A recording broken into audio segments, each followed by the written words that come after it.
Happy Friday, Miami. This is Buy, Sell, Hold Miami, a real estate podcast. I'm Peter Zalewski, condo consultant, expert witness, founder of the Miami Condo Investing Club. Joined here by my partner, my co-host, the moderator, Daniel Hernandez from Compass Real Estate in Coconut Grove. He does single-family houses as well as condos. Daniel, we need a moment of silence. 15 years later, the Yardbird. This bastion. Oh, I heard about this. Southern culture, the first place I ever had chicken and waffles. Buddy of mine. No kidding. Shout out You to Barry. cultured Peter Zalewski? Didn't have Peter and waffles until he was 25? A shout out to my friend, real estate broker up in Fort Lauderdale called Barry. Barry, every time he comes to Miami, he's from North Carolina. We go to Yardbird. We always have the southern dishes, the cuisine. They just shut it down. Daniel, it's gone. This place From was one day to an the next. institution. Just gone. Didn't even give everybody a heads up. Whoa. Is this, Daniel, is this an outlier, or is this kind of a trend, a whole resetting of the restaurant scene in South Florida? For everybody who's just joining us, that's right off of Lincoln Road behind the old movie theater. Did they close the movie theater, by the way? Is that still running? Yeah, I think they were turning it a museum. I don't know if it was a porn museum or ice cream museum. Maybe it would like children's A porn toy museum I don't know, would some be kind of very museum. apt for the neighborhood, I believe. OnlyFans could be the sponsor. Porn museum sponsored by, powered by Broker it, OnlyFans. Pete, broker it. Well, for everybody just joining us for the first time today, welcome. Episode number 63. We are just into the first week of August. And if you're just joining us for the first time today, it's buy, sell, hold. So Peter and I got these topics we throw back and forth throughout the week. Get to Friday, we got to settle on them. You'll see them if you're watching us on the big screen, the bottom, in the middle. And at the end of each topic, 7 to 10 minutes each, we got you for an hour. We're either going to buy because we agree, we're going to sell because we disagree, or we hold because we don't know. And we got a lot to talk about today. We're talking taxes, we're talking insurance, we're talking about islands, barrier islands, and then islands off the barrier islands. And then, of course, we're talking about development because, well, it's a real estate show. Jumping into it, Peter, the Florida Sheriff's Association came out with a statement which confused you as well as it confused me, as I understand it. Florida Sheriff's Association has come out and said that they do not support ballot measure amendment, ballot number 3, amendment number 3 on the Florida ballot coming this November. And that refers to the supposed elimination of Florida property taxes down here, or at least that's what DeSantis wanted it to say. It's not going to do that. The proposal is to raise the homestead exemption. So right now it's $50,000, or really 25 plus 25,000, and then they want to raise it to 150, and then eventually in a few years they want to raise it to $250,000. Little problem is that all of our municipalities get their money from property taxes, or at least a large portion of it. In fact, Peter, I pulled the numbers in Miami-Dade. Per the study, and there hasn't been much time to study this, but they did. Per the study, $1.4 billion gap that this is going to leave in Dade, about 1.2 in Broward, and about $1 billion in Palm Beach County. Dade's going to be the biggest in the state, where, big county, a lot of property taxes here. But the Florida Sheriff's Association has come out and said that this would, and I'm going to quote it here, concerned with Constitutional Amendment 3, which potentially allows Tallahassee to control your local budgets, yep, creates longer law enforcement response times, yep, and limits communities' abilities to provide road repairs and stormwater removal, which we have a lot of and we need a lot of. Wow. Because previously, this wasn't going to do anything to public safety budgets, right? That wasn't the original intention of this whole thing. What is this morphed into, Pete? Well, I mean, boy, there's a lot to dig in here. So first and foremost, let's say Florida Governor Ron DeSantis, he proposed eliminating property taxes for homesteaded unit owners, or house owners, if you will. And that kind of went by the wayside. Now they pivoted, they changed it a little bit. But at the end of the day, the county, the school, the city in which you live, they are filling their coffers with a portion of the property taxes you're paying every year, 2% of the assessed value. That's basically the way it works. We don't have state income tax in Florida, and as a result, the way that you keep the engine running is you hit everybody with property tax. Governor DeSantis, instead of dealing with insurance, insurance is a big issue. Instead of dealing with that, they decided, no, let's go ahead and let's deal with the property tax issue. So we've said from the beginning, we've been talking about this for a year. If in fact you do this, what's going to happen is local politicians, some of them are crooked, some of them aren't. They're going to have to go up to Tallahassee, where the capital of Florida is. They're going to have to bend a knee and beg the legislature to give them money to be able to do stuff. Right now, they can basically flip the bird to Tallahassee because they got property tax coming in, and they're able to spend the money as they see fit. Although in Miami-Dade County last year, Daniel, if you remember, $400 million budget shortfall. Now, to hear the police come out and talk about how they are against this, I would sort of push back and say, listen, officers, we got something called the Big Beautiful Bill. If you take a look at the Big Beautiful Bill, $75 billion has been allocated towards ICE, Immigration Customs Enforcement. Big number. Police in Florida, under Florida law, they're the ones who are basically enforcing the immigration policy set by the White House right now. So what I would say is, let's get rid of the police. Let ICE, they got $75 billion, let them handle it. Then we got no longer an issue. The police union, whatever it is. ICE, $75 billion, let them police the streets. They're already doing it now. They're jumping out with masks. They're from the back of a van. They're disappearing people. What the hell? Let's just push it all the way. We don't need to fund the police force. And I'm being tongue-in-cheek we could fund Miami PD with selling the downtown police department. I mean, I'm sure the Moss brothers would be happy to have them at the Mel Reese development.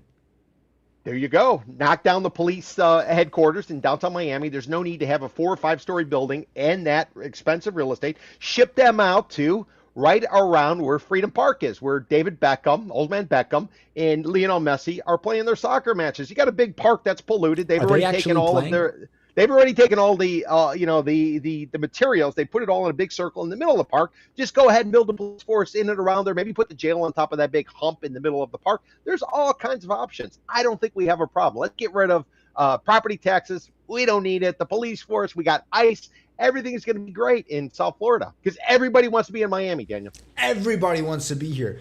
Little wrinkle in this whole thing to add another complication to this property tax elimination. Actually, the official name for it, and I pulled it up here. The official name for it is the wait for it, Save Florida Homeowners from Excessive Property Taxes. I thought interns' jobs up there in Tallahassee were to come up with like good act and bill names. You can't even turn this into an acronym.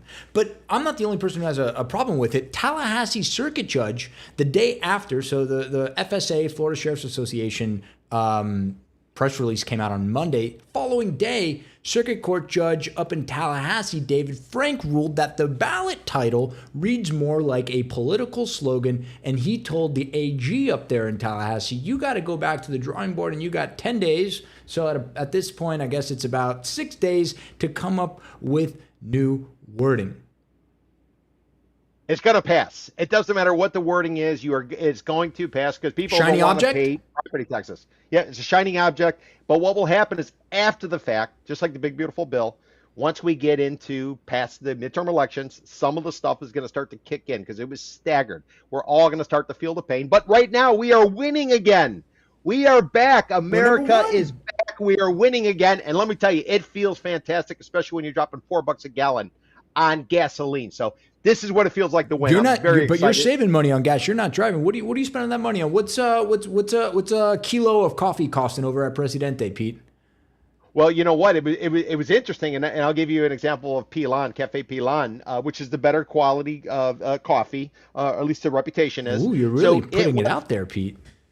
It went from about $4 a brick, and I'm talking about coffee. I'm not talking about anything else, even though it's Miami. Went from $4 a brick. They took it to $9, Daniel. They took it to $9 because of, guess what?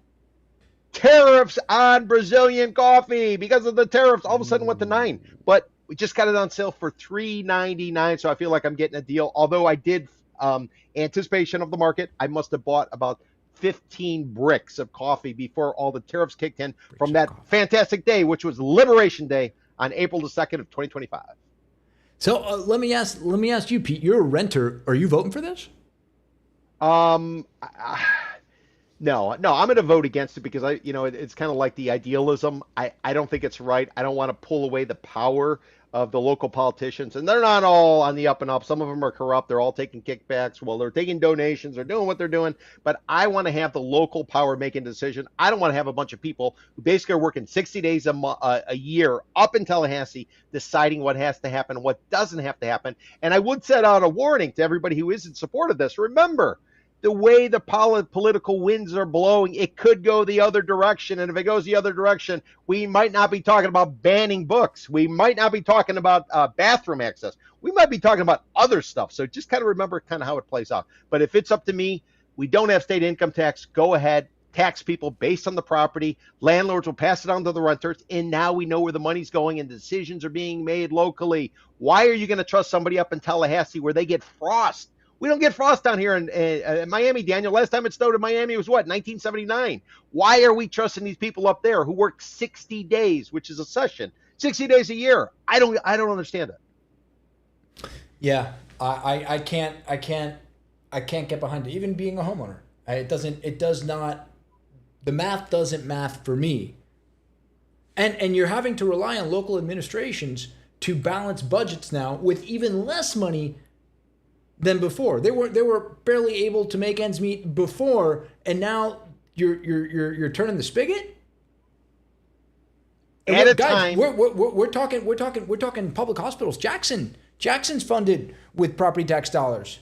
Broward Regional. The way they wrote this legislation, guys, the way that this got through the House and the Florida Senate was that they're going to fund core services, and that is at best a nebulous term.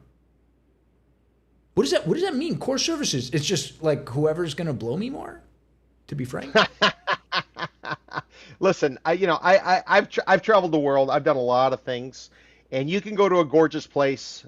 Let's call it Cape Town, South Africa. You go to Cape Town, South Africa. It is just stunning, much like Miami's stunning. But you know what happens in Cape Town? You park your car right in front of the place, and you have to walk immediately in so you don't get robbed. When you get to your home, you have to have a big fence and you have to have stuff around you. So when I was in Cape Town, I had a conversation with some of the people, and the difference in the disparity between those who had and those who hadn't was forcing people to go ahead and take their own actions. You know what they do in South Africa? They hire their own private security guards to protect them, even though there is a police force. You know, the more we take away from people, the more we have to worry about things. We talked last week about 1990s when I got here to Miami. You know, robbery, crime, murder, all kinds of stuff. All that's gone by the wayside for the most part. Why has it? Because people have been prosperous. You start stripping away healthcare. You start killing them in terms of financially with gasoline prices, food prices. What do you think is going to sort of happen? So you might be living in a place like Coral Gables, which for a long time had a real serious problem, much like Miami Shores does, with home break-ins. You got people coming in, they're duct taping you, they're stealing everything. You're fearful of a variety of different things. When crime gets bad, everybody, I want you to think back about the situation economically. If people are making money, you're still going to have the criminals out there, but it's not going to be as extreme. If somebody has to come up with prescription money to pay for the medicine for their child or their significant other, you don't think they're going to do everything necessary possible in order to sort of solve the problem? So I'm just telling everybody, think big picture wise. I'm a renter. If, in fact, this passes, my landlord is going to save some money in there. Oh, no, it wouldn't be homesteaded. But let's say my landlord saves some money on his homestead. Do you think any of it's ever going to get passed on to me? No. But how do I get the money back? By having Jackson Hospital, by having Broward Regional Hospital, by having the police force, by being able to call 911 and get an ambulance rolling on here. Now, suddenly, what am I going to do? I'm going to have to call a private ambulance to come and do something? No, that's not necessarily the world I want to live in. But I've seen how it worked in places that are gorgeous, just like Miami's gorgeous, like Cape Town, South Africa, and it's not something I would sign up for. Are you siding with the sheriffs on the Florida property taxes? Yeah, I'm siding with the sheriffs. And I think anybody who basically lives in a community, it isn't just a trader. You know, they're here for a period of time and then they're sort of pissing off and moving on to the next trade. I think they'd have to. But this thing is going to pass. It's going to pass because people are getting squeezed based on affordability. Inflation was supposed to come down to nothing. Now it's pushing close to 4%. We just had an unemployment data come out today. And what it says is we were supposed to gain 80,000 jobs. We lost 23,000, but yet unemployment rate went down. Why? Fewer people in the workforce. So if there are fewer people in the workforce and unemployment rate comes down, what do you think is going to happen to that HVAC? Hey, everybody, it's August. You're going to be calling somebody to fix that air conditioner right when some storm comes rolling through. You got fewer people in the workforce. How much more is it going to cost you? Let's throw in some of the tariffs from Liberation Day, which were ultimately Supreme Court rejected, but now new ones are being exercised. When you go to fix that air conditioner, how much is that going to cost you? What about if you have a problem with your roof? These are the things that are meat and potatoes that impact everybody's day-to-day life. And as a result of burning more cash on that stuff, Daniel, you can't go to Yardbird. That's why Yardbird is closed. I would argue you know why to a certain Yardbird is degree. closed? I was seeing on the socials, it got it to that chicken and waffles that you so much adored. They were charging more than $50 for a plate of chicken and waffles. They 100% were. They were always on the pricey side, but they were also on the South Beach side. It's not a place that I would go to frequently. It was almost like a celebration. Say you're celebrating something, Daniel. I don't know, 15 años. So kid turns 15 years old. You're going to go out and celebrate. You're probably not going to Yardbird, but it was one of those occasional places. And you had tourists who would come into town, and they were an institution. You know what's located right next to them is the Abbey Pub. Little place you can throw a couple back, talk some shit with people. Just a couple. It was fun. Yeah, just a couple. Yeah. Well, depending on what the prices are now, because of tariffs and everything else. So I guess where I'm going with this, everybody, we're all feeling the pressure. We're hearing horror stories about what people are having to do to survive. And when times get tough, people are going to survive, and that typically has repercussions. And I don't want the Miami of the 1990s. I do to a certain extent when Gianni Versace was first coming here, and we were hot. But why were we hot? Because we had been run into the ringer. We were the drags, and that's what created an opportunity for guys like Gianni Versace to come here, buy some property. That's what made it so edgy. That's why the Miami Vice TV show was here. That's the word. All right. Yeah, but Miami Vice TV show. Think about the Miami Vice TV show. That was based on the crime-ridden part of Miami. Right now, we're at the top of we're like the Cheshire Cat. And where we're going, somebody's going to take that Cheshire Cat. They're going to foreclose out the owner, throw that damn cat into the alley, and have a deal with the alley cats. And then you're going to see a very different Miami. I've seen it before. That's not the Miami I want. But as you restrict people in their financial ability, there's always an effect. It's a push-pull is what I would say. So vote no, I would tell you, but you vote however you want. But make sure you vote. Gotta vote. And if you really want to get into the weeds of it, insurance is the problem. You can talk about rates, you can talk about taxes, you can talk about blue, you can talk about red, but it really boils down to this, guys. We have the highest, not only do we have the highest property insurance premiums in the country, we're 3x the national average. In Florida, it's about $8,000 a year. In Dade, it's $12,000. In Monroe County, I get it, they're an island change. They get a lot of hurricane risk and high flood insurance. It's $15,000 a year, guys. Number 2, by the way, is Louisiana at $5,000 a year. And Tallahassee wants municipalities to go and grovel up there like the insurance companies grovel in Tallahassee. And by the way, the groveling does really well by the insurance companies because a few years ago, Florida Governor Ron DeSantis made it more difficult to litigate insurance companies. So a hurricane comes, house gets damaged, insurance company denies your claim or denies a large part of it. You get an attorney, you go sue the insurance company, and they settle. And the only people really happy about this are the attorneys because they were making exorbitant fees. And the insurance companies went together with, they have a lot of money to lobby. They have a lot of money to release studies. And they would say, hey, 70% of all insurance litigation in the country happens here in Florida. And yes, there is fraud. There's a tremendous amount of it. But it is usurious for insurance premiums to be as high as they are in this state. The reason why that they are high isn't because of the litigation, guys. That's a farce. That it's not real. The reason why is because we got hurricanes, we got floods, we got every natural disaster, probably except for what? There's no earthquakes here, thank the Lord. We just have a lot of natural disasters. We're building on limestone. We're building on limestone. Take a look at the University of Miami report having to do with 35 towers on the Barrier Island, Miami-Dade County that are, forget the term, let's just say sinking, my term, not sustenance, subsidience. Sustenance.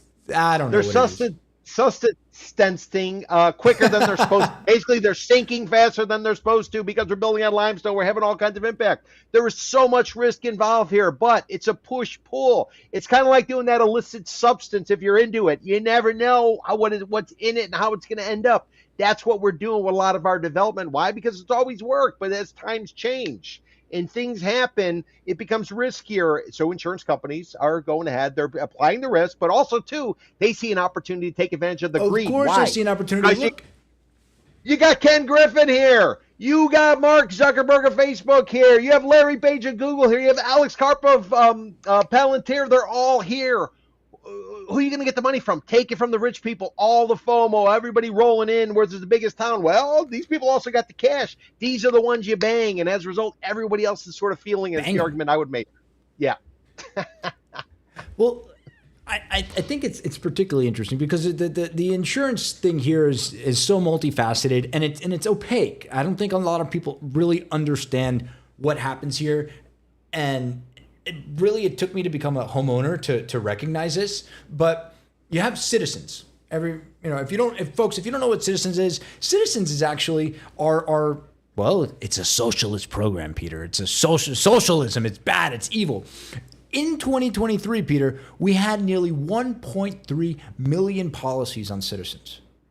They have depopulated that. Now, that is depopulated is an insurance term for getting policies off of your books. So there was this explosion in policies on the Citizens Insurance Program because nobody else would insure them. They're called the insurer of last resort. If you buy a house with a mortgage, you need to have insurance. And so to keep the entire housing market from freezing over, the state had to create Citizens Insurance so that people can get insured, so that people can get mortgages, so that people can finance their homes. Now, this was a really big thing, a really big ding in the state budget because, well, it's very expensive to run Citizens. And God forbid a hurricane hits the West Coast or South Florida somewhere, it's very expensive, and the taxpayers ultimately have to pay for that. So the state coffers, the state CFO, they're incentivized to depopulate Citizens as much as possible. But the problem is the bar is very low. There's a very little obstacles. It's like becoming a realtor in South Florida. I think you can become a licensed private insurer in like a weekend down here because the Citizens wants these policies off their books so badly. So since 2023 or 2022, I can't remember which year, but since they've been tracking this, we've accepted an additional 24 plus private insurers into the Florida market. That has resulted in Citizens kicking off 1 million policies off the books. And I'm one of those people that got depopulated. You know what happened? My insurance tripled, Pete. Tripled. Depopulated. That's an interesting term. Did you smoke a cigarette afterwards after getting depopulated? I smoked two cigarettes at the same time. All right, listen, a couple points. Let's go back 20 years ago, 04, 05, 2004, 2005. You had 5 hurricanes hit basically Florida. We had all these hurricanes. Everybody was leaving the state. They were fleeing the cost of it as well as the damage. They're rebuilding, and the insurance companies were going, as they say in Tampa, tits up. As a result of that, Citizens had to step up in a big way, and they had to backstop the marketplace. Why? What did we talk about in story 1? Because we have no state income tax. Everything is funded by property taxes. Typically, when you are the insurer of last resort, and Louisiana has one, Daniel, they have one. Insurer of last resort means you got to be so cost prohibitive that private sector can move in. They can charge less, make their money, and still it's not as bad as Citizens. Take a look at Citizens. Citizens for a long time was cheaper than the private insurance company, and that's why a lot of people were going for private. There was a moment in time when that was actually occurring. So our economics don't necessarily make sense here. We talk about how we don't want socialism, but then we set up Citizens. Why do we have Citizens? Because we got to keep the real estate market moving, because that's what funds everything. And at the same point, let's get rid of homestead or property taxes for homesteaded properties. Something's not adding up. This is a situation where it feels like Tallahassee and Governor Ron DeSantis has basically gone on a bender to Vegas. You guys ever see the movie Hangover? Gone on a bender, and let's just rock and roll to the hilt. Let's take advantage of it, and we'll figure out what to do after the fact. By the way, he's a lame duck governor. He's on his way out. Why not go ahead and put in place all these things? Because you do not have to clean up after the fact. No, it's his legacy, Peter. It's his legacy. Well, I know exactly what the legacy is going to be, but one tidbit for everybody. According to First Service Residential, you're going to get $1.15 a square foot per month maintenance fee on a high rise for condos in Miami-Dade County. Take a look at Palm Beach and Broward County. You're looking at $1.02 a square foot per month. Roughly 22% of your maintenance fee, everybody, is going towards insurance. lower the insurance, and guess what? Your maintenance fee goes down. How would that work? That would be great. Take a look at your property taxes versus what you're paying on insurance. Chances are you're getting a lot more out of that property tax than you are from the insurance, is what I would tell people. Buy, sell, hold. Insurance is the problem, Peter. Pound the table, flip it over, punch somebody in the face, buy.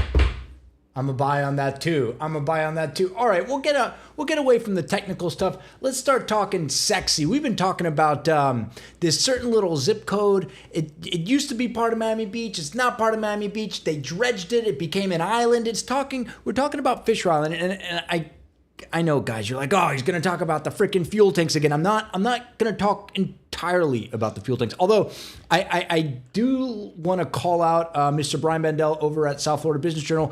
Great reporting. So but before I get into the topic here, the Fisher Island Community Association, and so we are going to talk about the fuel terminal just for a minute, because I want to see Peter's O-face on this.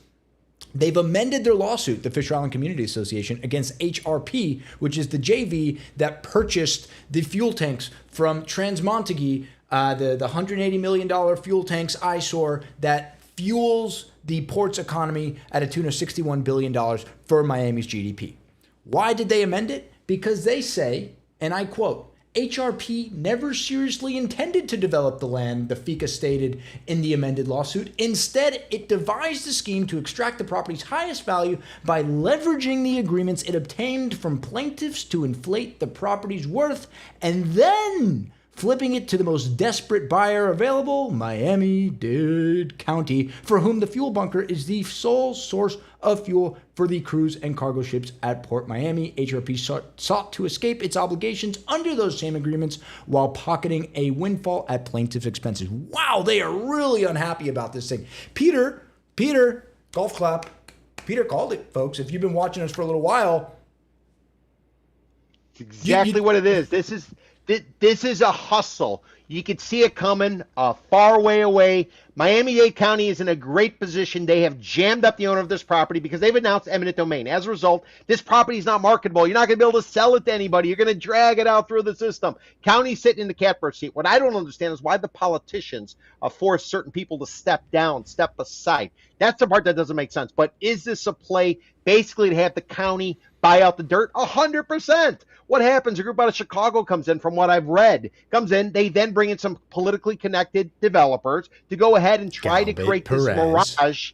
Yeah, try to create this mirage. We're going to put up condos there, get everybody in a tizzy, and pull, wait for it, a Miami Circle. Miami Circle, right there on the south bank of the Miami River. Condo tower is going to go up. They did some excavation. They found a Miami Circle. Whoops. Developer made $18 million to piss off, sell it to the state. And you know what the state did with it? They turned it into the most expensive dog park in all the land because they haven't done anything with the Miami Circle except cover it up and let the dogs run around and put out the plastic bags so people coming out of the 1,800 units in Icon Brickell with 0.5 dogs per unit go down there and pick up everything where the dogs are leaving their remains. So what I'm saying here is this is a hustle. We saw it coming. Do not follow the shiny object. Everybody's been out there like, oh, the port's going to shut down. Port's not going anywhere. The county's in a good position. Sit back and squeeze them is what I would tell them. But that's not the rundown topic. That was a little asterisk. That was a little extra, bonus for us. I had to get off loyal viewers. I know. I had to tell you that you were right this whole time. But what we're talking about is there's a little township out in California. You know, that place that's supposed to detach from the rest of the union and go over there with Hawaii. But I'm talking about Atherton. You ever heard of Atherton, Peter? No, never heard of it. Atherton, or the zip code 94027, which doesn't really roll off the tongue as well as 33109, which is Fisher Island zip code. But they have dethroned Fisher Island. They have the highest median sale prices in the union at nearly $10 million. And I know, honest caveat, Atherton's got like 7,000 residents. Fisher Island's like a little island, doesn't have a lot of transaction volume, as Peter has said in the past. So this is a fairly small sample size. So when you see something go up 20% year over year and down 60% year over year in small sample sizes like that, it's not as significant. But what is significant is what's going on here, how we're advertising our market, and what's going on in California. California, Atherton's just a few miles north of San Jose and south of San Francisco. It's this really wealthy enclave. Think of it like our Fisher Island, but more akin maybe like our Coconut Grove. Right, it's where all the financiers want to live. You want to be neighbors with Steph Curry and the venture capital guys on Sand Hill Road. And with everything that's going on in California with AI and taxes, right? We say no property taxes. Come to Florida. We got sunshine. Well, despite that, Peter, they got higher prices here. And people are willing to pay those taxes and their higher prices because that is being seen, at least from what I understand, as kind of the epicenter for all of this AI deal flow. You got the OpenAI IPO coming, you got the Anthropic IPO coming, you got the SpaceX IPO. I don't know how many bazillionaires were minted a few weeks ago when that IPO'd. And yeah, maybe they're getting a condo here. That'd be great. If you want a condo, give me or Peter a call. But they're also keeping a place over there in California.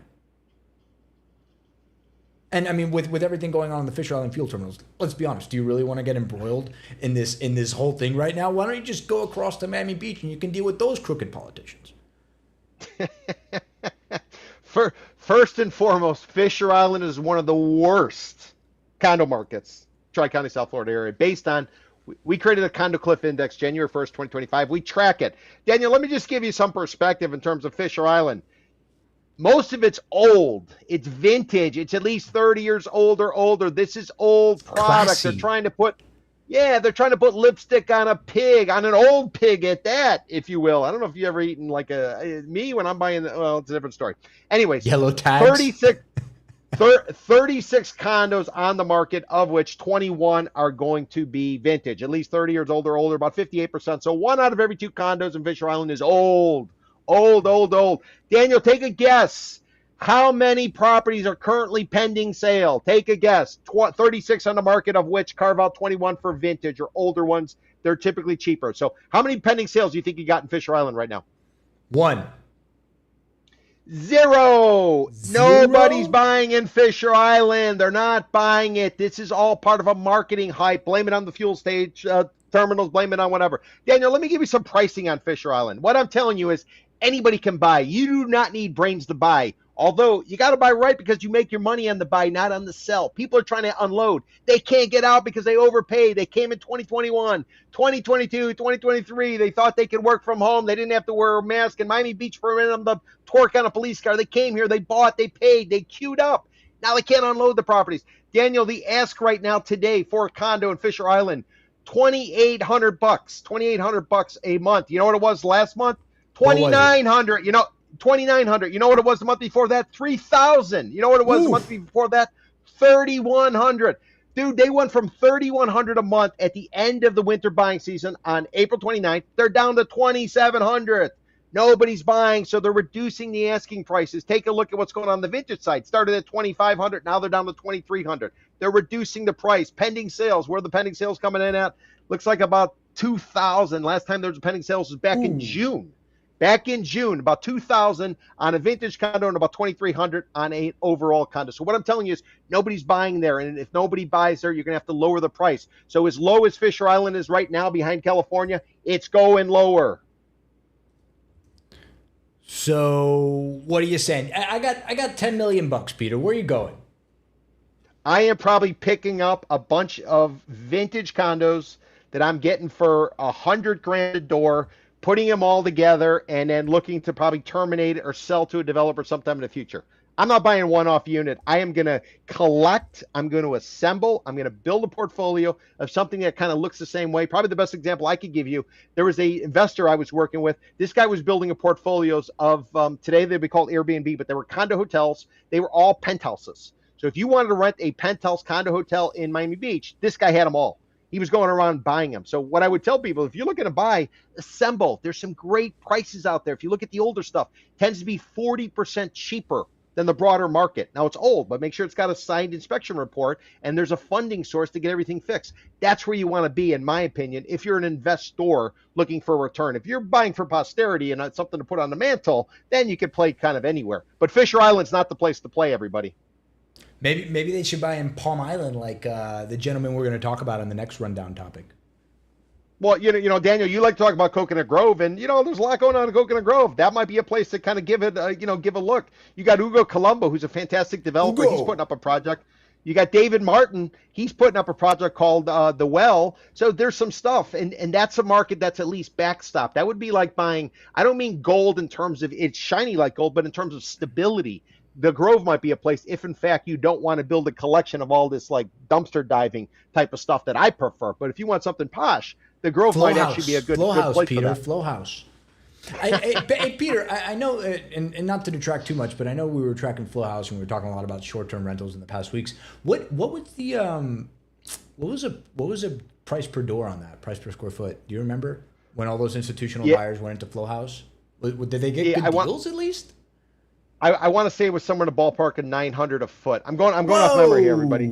Yeah, I want to say it was. No, they did not get good deals. They did not get good deals. No, they simply bought in. They thought they were because they were bundling them. Maybe you go to a fast food joint. Nobody can afford it now. By the way, shout out to The Economist, 40-year anniversary on the Big Mac Index. But if you bundle the condos, you get a better price. But the price wasn't that great. Most expensive Big Mac on the Big Mac Index, gentlemen, was Switzerland. Switzerland. I think it was Switzerland, and the cheapest was Taiwan, $2.99. Sign me up. Get me a flight to Taiwan. Hopefully the Chinese don't invade when I'm there. No, we would never let that happen. Buy, sell, hold. Bay Area eats Fisher Island's expensive lunch.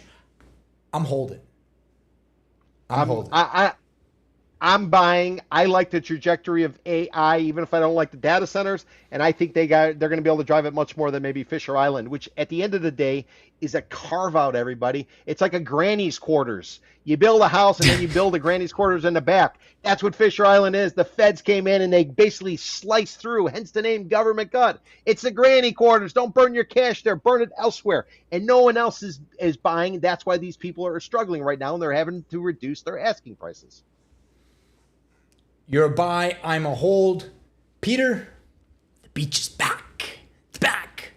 And I look, I'm not just excited because he responded to my Instagram direct message, or I think the kids call it, Josh was probably looking at me like, you say direct message, it's called a DM. But Robert Ravani, I gotta say, I have some choice words about Robert Ravani, and they're good ones. I'm kind of a fanboy. And it's not just because of his cool haircut, because it's the coolest freaking haircut. But this is a guy, he ain't land banking. He doesn't have the 50 billions that Ken Billions have. He's just a deal maker. And in a market that moves so much, I just think it's interesting to see him and to see him be very successful. So, folks, if you don't know who Robert Ravani is, he's this guy who moved over from LA, I think back in 2020. And I don't know where his money comes from. He buys and then he inserts like a really high-end lease, and then he sells it, and he does this in a matter of years. And he hasn't done this once, he hasn't done this twice, he's done this multiple times. And Peter and I have been talking about this. It's like, how does he do it? And as we were talking earlier on the podcast, I was trying to kind of think about it. Pete, I think it's because he's a cool guy in a relatively boring business. So he's not like the guy with the suspenders and the glasses with a little pocket protector. He's a commercial real estate guy, but he's also like in the cool hospitality world. That's how he can get Playboy as their anchor tenant at that Ravani building that he put over there on Michigan or on Washington on the beach. Most notably on this, that freestanding building, 200 South Point. I think is it part of the Continuum? On 200 South Point, where Sibo Wine Bar was a few years back. Yes. On the bottom of the Portofino? No, it's a standalone building on the corner there. And okay. So he picked this thing up back in 2022 for just about $11 million, $11.5 million in 2022. He signs a restaurant called Catch, which is like this very hoity-toity high-end seafood place, to a 15-year lease. And then last January, so not even 3 years, he trades it for $28.2 million. And that's like one restaurant asset. And then he did it again. He did it with the Gecko space, which was at, it is that steakhouse that Bad Bunny is like the celebrity backer of. He did that with the Rosa Negra space. He did that Amara at Paraíso. So he can kind of sit on both sides of the cool and the technical part of real estate. And the reason why I brought him up today is because he made another freaking acquisition on Miami Beach. He bought the China Grill building for $30 million. Which at one point, a connection to Playboy Latin America used to be based out of there. No shit. There you go. Yeah, they were based there. Robert, I don't even know what to call him. Buddy, pal. You want to be my friend? I don't know. But maybe, hey, maybe we can have him on the show. Maybe he can host us on. So what he's doing now, and he announced that he was going to do this at the Ravani, which he rebranded the last office building that he bought, and he's renovating it to turn into that like experimental Class X office space, which is going to be like a cool office, not just Class A, but like Class Super Duper Triple A Awesome or Triple X. Miami Beach, the porn museum. They're sponsored by OnlyFans, unsubstantiated, but he's going to be putting like paddle courts and cool things on top of these parking garages. So he's repurposing parking garage space as a hospitality, which is, I think, I don't know. It's brave. I don't have the right word for it. Eclectic. Well, silly. It's always interesting. What's always interesting, Daniel, is there's two sides to it. One side is like this guy can see stuff that other people can't. Occasionally you get visionaries come in. Maybe Hugo Colombo was a visionary back in the day. He was going to UM. He then was buying up distressed condos. He puts up a project called the Bristol Tower. Some would say he was a visionary. Maybe you would say David Martin to a certain extent, even though his old man started the business, he took over and he was able to advance it. The Perez brothers will still, we don't know if they're actually doing anything different yet, but so sometimes takes a visionary. Carl Fisher was a visionary. He came in, he provided loans, he bought dirt, he dredged land, he was able to do stuff. This guy kind of throws off Fisher vibes. He's the showman. He dresses eclectically. He's got the mohawk. He seems very confident in his moves, and the output of his moves seem to be quite lucrative for him. Addison Meisner and Boca Raton, he was a visionary. He was the one who came up with the Spanish Revival architecture, the Mediterranean style that we all see and love down here in South Florida. Thing is, with a lot of those people, they end up crapping out. Why did they crap out? Because they doubled down. Instead of taking the money off the table like George Merrick should have done with Coral Gables, he doubled down, ends up a postmaster, and then he gets investigated by the Securities and Exchange Commission. Yeah. Take a look at Carl Fisher in that book, Bubble in the Sun, which you haven't read. You need to check it out. There's a part where Carl Fisher is dumpster diving. Basically, he loses everything. Addison Meisner tits up, as they say in Tampa. So my message to Mr. Ravani is it's one thing to be a visionary. It's another thing to know that you don't necessarily know everything that a local does. If locals are selling to you and saying that you're brilliant and they love your haircut, that might not be because you're brilliant and they love your haircut. They might be hustling you. So, it's a balance. So my recommendation is keep taking chips off the table. Do not end up like Carl Fisher, George Merrick. Don't end up like Addison Meisner. Take chips off the table. As long as you can keep the money moving, it's all good. But if you're going long-term and you're holding, it's a push-pull scenario. Others would argue, well, listen, that makes all the sense in the world. You got to buy low and sell high. The problem is, have we unwound enough? And that is the part that I don't think anybody really knows. Now, when you're comparing it to California, which is your hometown, that's fine. His hometown. His hometown. But when you bring that school of thought here, just to understand there's certain nuances. And the perfect example I would give everybody is take a look at a building called the Four Seasons on Brickell Avenue. A German group came in and they put that up. They were putting up around the country. This is 20-something years ago. They go and they launch sales. Nobody's buying. Why? Because the balconies sucked. They didn't understand the local balconies, but the architects who were putting it together, they thought everybody was going to love it. So there are local nuances. That's why experts like Daniel can kind of spell it out for you what's going to go on. So, Mr. Ravani, I love your haircut. I love the fact you landed Playboy. You're bringing them in. I love the Class X. but don't get too confident in yourself because this market will teach you lessons. Like a developer told me, Brazilian, it's not about how much you make, it's about how much you leave with. And do not lose sight of that because we got 100-year history of developers coming in with a brand new idea and basically going tits up, as they say in Tampa. Tits up?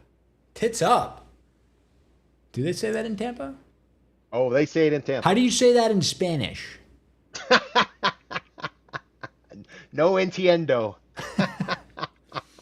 All right. And this wasn't just about to be, this wasn't supposed to be all about Ravani. This is a lot of a conversation that Peter and I talk about a lot concerning the beach, right? Because if you've been here for any number of, even probably like a decade or so, you probably remember the beach. You probably even had dinner with a family member on Lincoln Road when Lincoln Road was cool, right? Lincoln Road went to be sort of seedy and dangerous in the 80s and 90s to really cool in the early aughts to kind of an afterthought when Wynwood and the Design District and Brickell really started to come online because it was far. Unless you lived on the beach, you didn't go to the beach anymore. And now I think it's taking guys like Ravani. Commerce is there for another reason. I think Commerce is just there to get a really good deal from Terra Nova on Lincoln Road. That's a whole other topic. But I think it takes a guy like Ravani to come in here from the outside and look at the beach for what it is. It's sand adjacent. What do we sell here, guys? We sell sunshine. And yeah, there might be some sunshine in Wynwood, but at the end of the day, it's just America's most expensive parking lot with wall murals. It's freaking graffiti. And will that change eventually? Sure. But Ravani got here. He had Wynwood Jungles, by the way, which was another thing he made a ton of money off of. And he took all that and he capitalized these acquisitions on the beach because ultimately the beach has what Miami offers foundationally. We have the beach. It's in the name. It's in the name. It's been around for 100 years ago, but there's high and low tides. Like old man Warren Buffett says, you don't know who's swimming naked till the tide goes out. The beach is so back. Buy, sell, hold, Pete.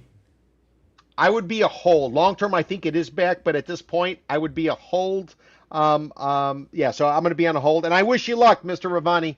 I wish you luck. Just don't get too cocky. Miami has a way of teaching people lessons.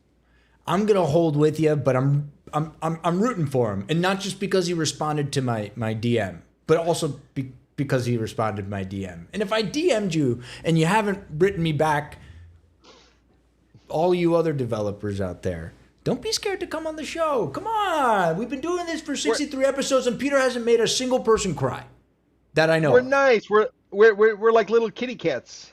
Meow. Declawed kitty cats. All right, Pete. Edgewater is too tempting to ignore.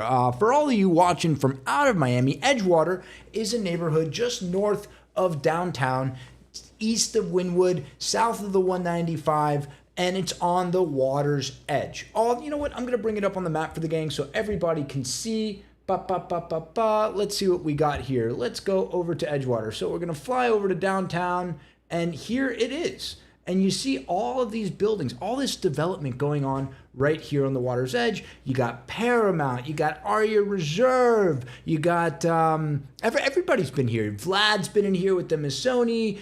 You got Perez came in here with Paraiso and Icon. Everybody wants to be building here because ultimately it's kind of like the last bastion of waterfront without it being so ridiculously expensive. I think everybody under construction here didn't spend $200 or $300 million for their waterfront dev site.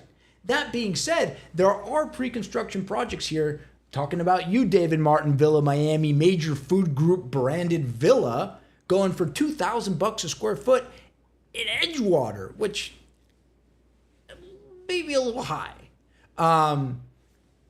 But it's interesting because it sits at this inflection point of not on the beach, outside of Brickell, not in the most expensive parking lot in America, Wynwood, and you got views, and a whole lot of traffic. The problem here is, and there is a problem, is one, there's a ton of flooding in here.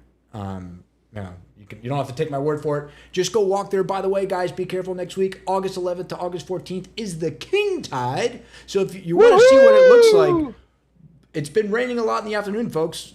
Drive or don't drive, because it might get really hairy in there around here during this time. If you're a buyer, if you're interested in it, this is something that you can't ignore. It does flood in here. The city of Miami, I think, did they move forward with that Edgewater resiliency plan that they were going to make developers put up $35K a door for every new unit that they were building into like the seawall and seawater pump fund?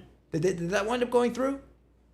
I don't know if it went through, but even if it did, it's not going to have any kind of effect probably for years to come. So, well, somebody's going to be lining their pockets, surely. Well, yeah, I didn't say that people's net worth wouldn't go up. I'm just talking about But they're buying in high ground. So this is Edgewater, folks, and this is the highest density of new building in town. I named some of them, but I'll name the rest of them. Villa Miami, Addition made the list. Haven't heard a peep out of them. Two Roads Development, that's Biscayne 21. We talked about them quite a bit in the beginning of the year.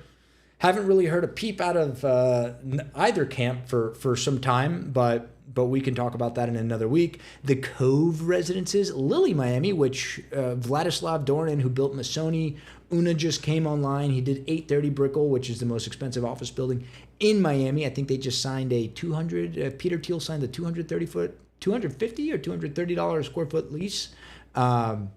Big money. And so he's doubled down in Edgewater. He's building Lily. Aria Reserve Sky Club, HQ Residences, never heard of that, and L Residences by Vertical Development. So there's a lot more being built here, except there's no rail access, and there's All right. Just give everybody a little bit of history about this particular area. So this area, I want you to think about Greater Downtown Miami. Think about that area right in there by what would ultimately become Maurice Ferre Park, where you got the museums, Perez Art Museum, and the Philip Ross Science Museum. So back in the day, a lot of the retail went up just on what would be the other side of the MacArthur Causeway. And the Causeway opened like 1920 or so. Shout out to Casey Paquette, who does Miami History podcast as well as his Substack. So about 1920, the Causeway opens, taking us over to Miami Beach. But the retail center ends up going just north of the Causeway. Why? Because you had single family, you had office, you had other stuff going up in the heart of it. And if you look at our Performing Arts Center, they saved the ornamental entrance to the Sears Roebuck.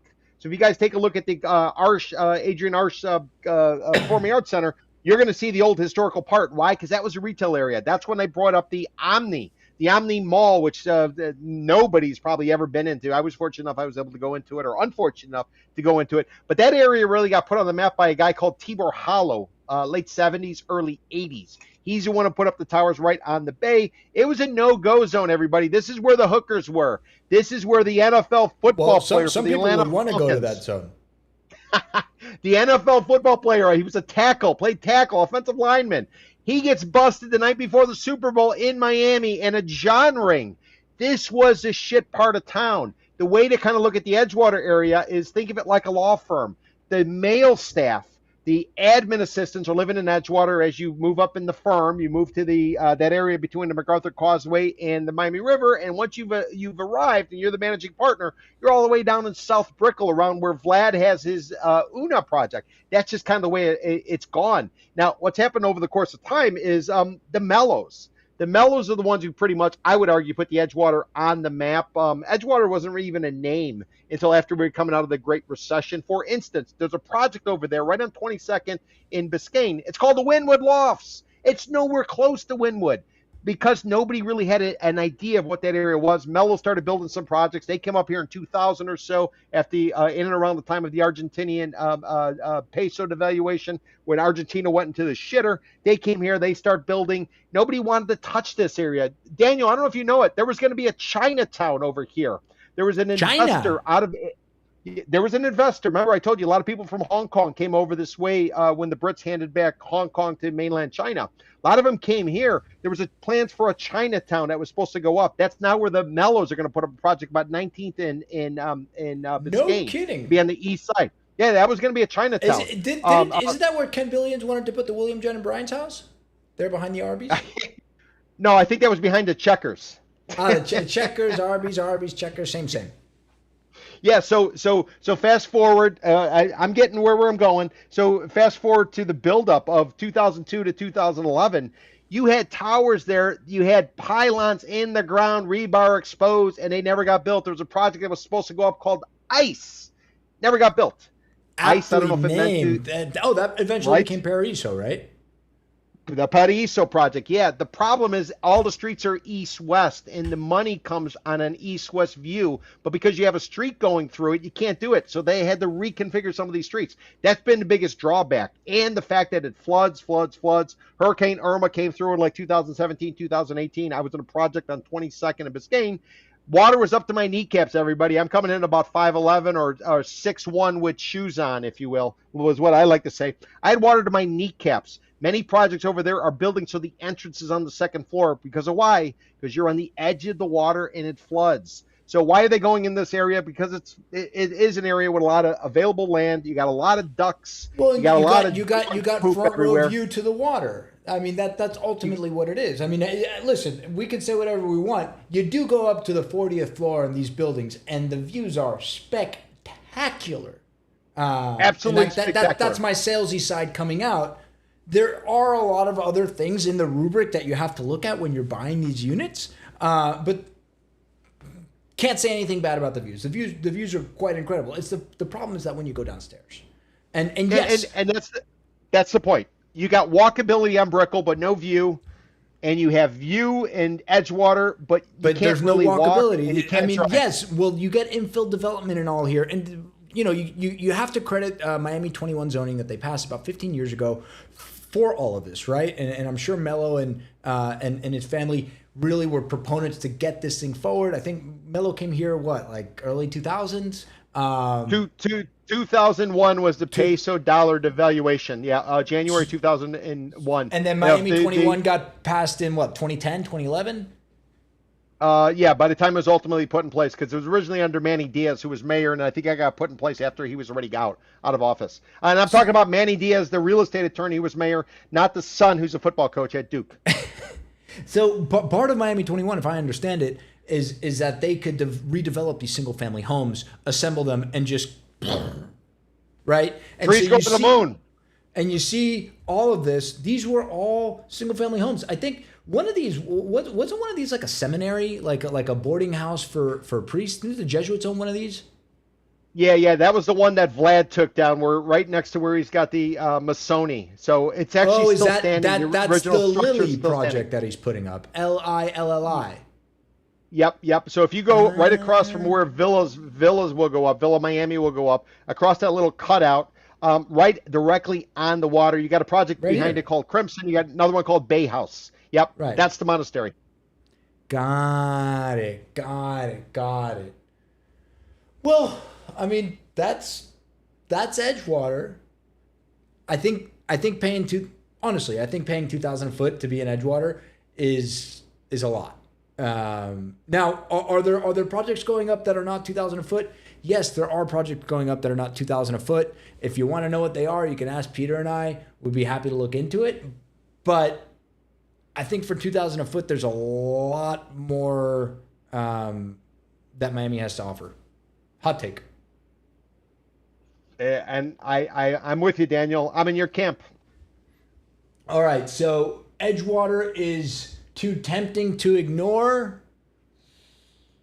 I wouldn't ignore it. It's not too tempting to ignore. I'm a sell.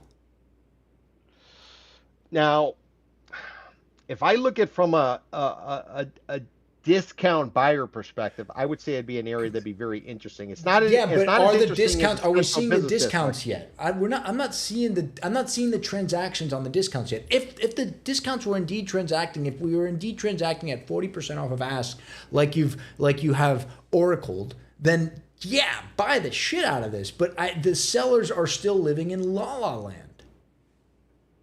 Yeah, and they might have a diversion because our boys over at Club 11 Cabaret, don't call it a strip joint. They got all their units coming online. They're trying to peddle that product, even though some of the square footage might be a little bit not exactly what people thought they were getting. So you're going to have a lot of distractions. But I think Edgewater, if the prices come down to an adequate value, then this is an area you can play in. But understand you're getting a view, and you do not have walkability because you might get shivved, and or if you're driving, you're probably stuck in traffic.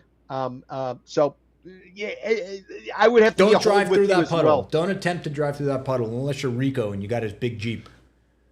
And make sure you bring some bread so you can throw it out to all the ducks. There's ducks everywhere in Edgewater. Oh, speaking of Ravani, he also traded at the Amara. There we go. Next to the really expensive doll park in Paraiso. That was supposed to be a park. Instead, they put up a luxury restaurant there. We're charging $25 for a drink.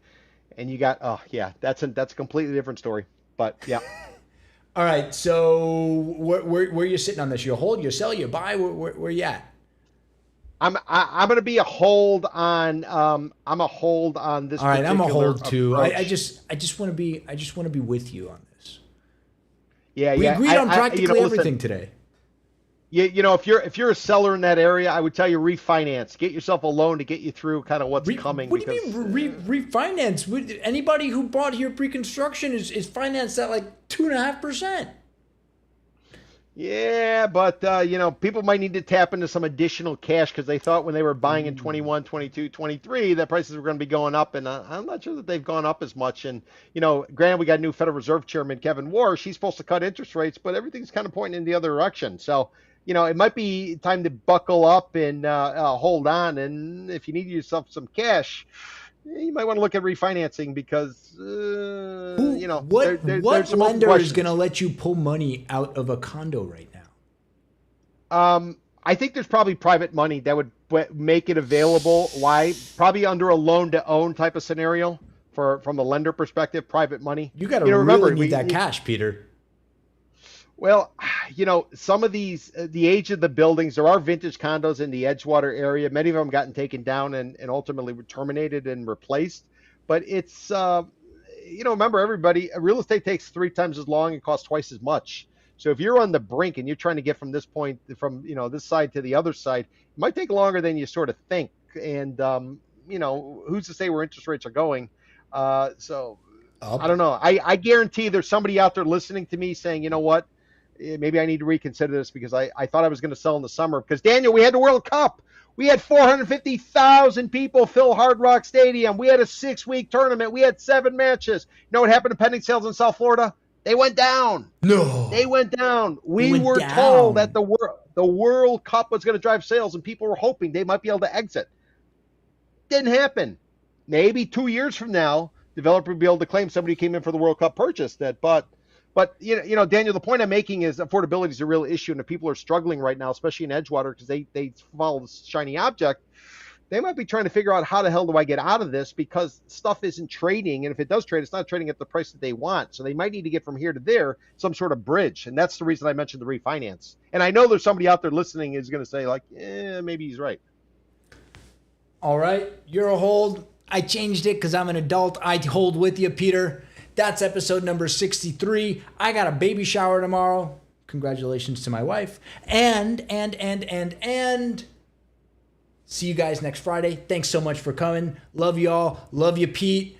We're going to have such a good show for you coming up next quarter. We're going to get guests. We might even get Roberto Ravani. He's not going to let me call him that, but I'm going to call him that anyway. And ciao.